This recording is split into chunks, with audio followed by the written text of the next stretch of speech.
قادرون على تقديم كل ما هو جميل وعظيم، وبالفعل العرب أبهروا العالم من خلال قطر، وقطر كانت ممثل للعرب كل العرب، ولأول مرة في الشرق الأوسط كأس العالم كانت تحفة بالفعل شكلا ومضمونا. الآن هي لحظة البداية، لحظة الحقيقة التي من خلالها سنعرف بعد 90 دقيقة أو وقت إضافي لو استمروا وأبدعوا.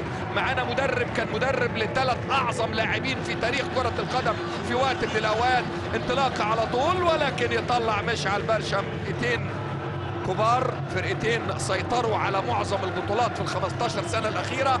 ادي الباص الأمامي على طول يسيبها إلى مشعل حساب الدحيل اللي كان مسيطر على البطولة طوال 19 جولة. أكرم عفيف عدى ومر، أكرم عفيف لا لا لا لا لا لا لا لا وقف، عطلوه. برافو بامبا، برافو. حكم اللقاء مع يوسف عارف وزاهي الشمري، عبد العزيز موسى الحكم الرابع، خميس المري وماجد إدريس، محمد شريف حكام الفار.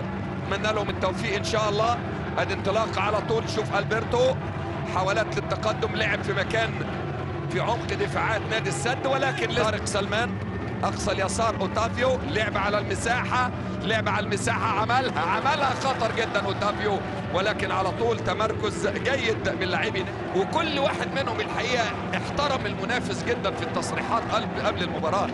قال لك فريق كبير، لعيبه كبار، لازم نحترمهم. حرك كويس كلاودينيو، اكرم في الشمال، كلاودينيو في اليمين، كل واحد فيهم يشغل مجموعه، لكن ده ياخد 20 30 يارده. يبقى في هنا يعني صانع لعب وقائد، وهنا صانع لعب وقائد. ادي اكرم ناحيه الشمال،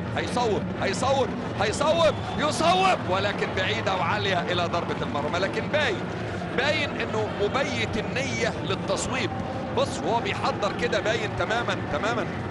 مصطفى طارق العمليه ملعبكه وفي زحمه وبتاع يحل لك المشاكل. ادي الباص الامامي حلوه قوي. اوه يا عيني اجمل لعبه واغى شخصيه لاعب كبير اللي معاه الكره دلوقتي اكرم كريم بوضياف. ادي العرضيه عاليه فوق، لا خطوره صعبه على واحد من افضل الحراس. نعم شوف ردة الفعل، يا سلام يا المعز ويا سلام يا مشعل.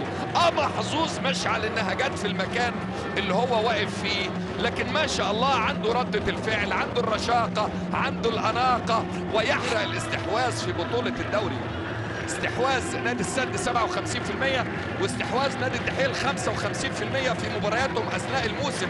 ادي انطلاقه يا عيني البرتو النجم الاسباني، فرصه هدف على الدحيل 4-3. اخر بطوله كان الوكره. ادي انطلاقه على طول المعز هنا في صوت نشاز او صوت عالي باشارته بايديه، بيقول نهدى شويه مفيش مشكله. اولونجا ملك من ملوك التهديف في منطقه الجزاء. اولونجا اللاعب الكبير، شوف خدوها ازاي، شوف اللعب المباشر. لا الدحيل مجهز نفسه كويس قوي.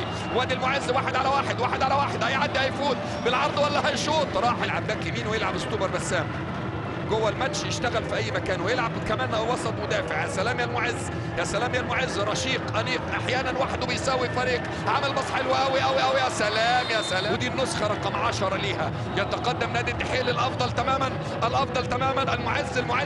المعز عايز فرصه للتصويب، لكن قافل عليه اوتافيو. بص كم واحد راح له، بص كان في اوفسايد. كمارا يرجع تاني لطارق سلمان. ادي الثلاثه اللي ورا في نادي السد. وحشه قوي من طارق سلمان، اللي هي لبدرو ولا هي لعطال، وعطال لا زال خارج نطاق الخدمه. وانا بقول ان خوخي ابو علام هو خسر نادي السد في ربع النهائي امام كawasaki الياباني وخرج من النخبه، وفاز الاهلي السعودي بالبطوله لاول مره في تاريخه. مبروك للاهلي. يحضر نفسه هيعمل ايه والكره جايه له. جيوفاني بيسقط من موقع راس الحربه وبيحضر نفسه للباص. ادي على طول اماميه تروح حتى فتره قصيره جدا. ادي بنيامين لاعب خط الوسط الفرنسي مع الدحيل، عاليه فوق ولكن عدت على مرات من ناحيه الشمال. بدرو حلوه لكن الاستلام وحش قوي، تطلع رمي تماس. همام مع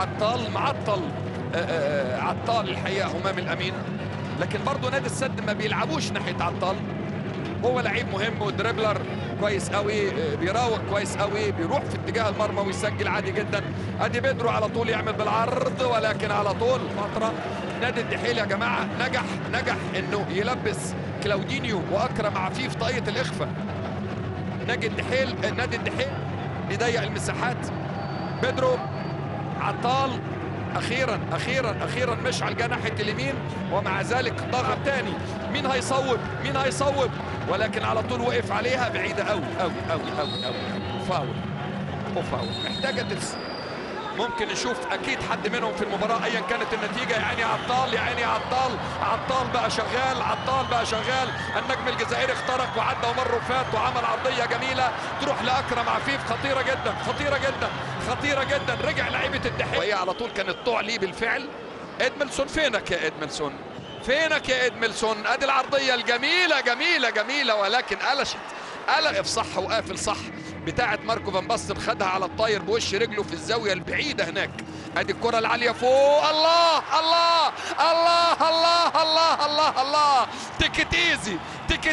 تيكت ايزي عملها اولونجا يا عزيزي.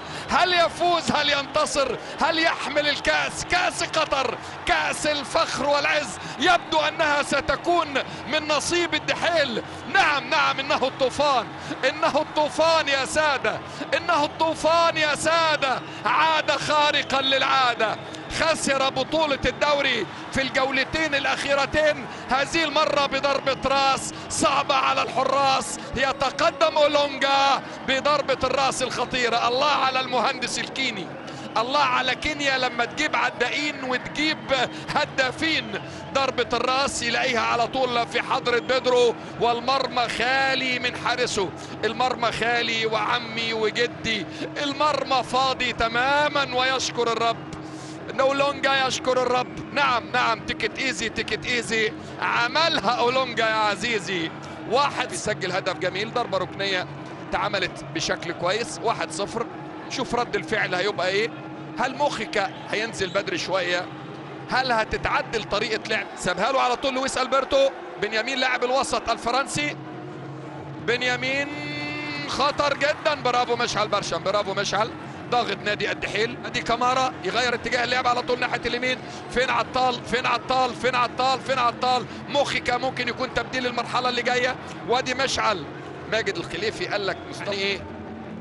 يعني عطال يخرج وبيدرو يروح باك يمين وخط الظهر يبقى 4 بس. خلاص هينزل لعيب هو موخيكا. جوفاني هيروح جناح يمين مكانه الطبيعي بيدرو.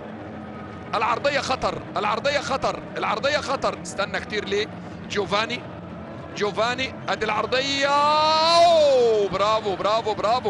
برافو حد. تعود من جديد الى خوخي، تعود من جديد الى بيدرو يصوب بعيده. واكرم لازم يبقى له تاثير اكتر.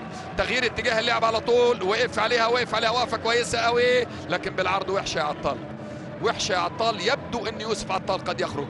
ادي انطلاق هجوم مرتد. ادميلسون الذي كان يا نجم يا فنان. يا سلام يا مشعل. المرمى فاضي. لا يا بنيامين. في واحده من طرائف وعجائب كرة القدم، مشعل برشم يتدخل في الوقت المناسب، والفرنسي بنيامين في واحده من 50 ياردة. نعم من 50 ياردة، ولكن راحت بإنقاذ. كان في اللعب يغطيها. عين عليك يا بيدرو. لا يا بيدرو لا انت قربت كتير، عملت الكتير، كان باقي القليل. لكن برافو ادميلسون يستعيد ذكريات اجمل زمن فات. لا بل هو من سجل هدفين في فوز الشمال على السد اول مباراة في الدوري. فاول في شد اهو بص الشد مع بيدرو. والله الشد يعني بيعتبر شبه عادي. بيحضنوا ماسكين في بعض كده والكلام ده. الدحيل هو اقوى دفاع، 20 هدف فقط في مرماه في 22 مباراة. السد تاني اقوى دفاع، 23 هدف. يعني امامنا في الملعب اقوى لاعب كبير، هداف الدوري البرازيلي. يا عيني العاد. عاد الزعيم واي عودة. تيكت ايزي عاد اليكم لكم الزعيم من جديد يا عزيزي. كلاودا على الجميع.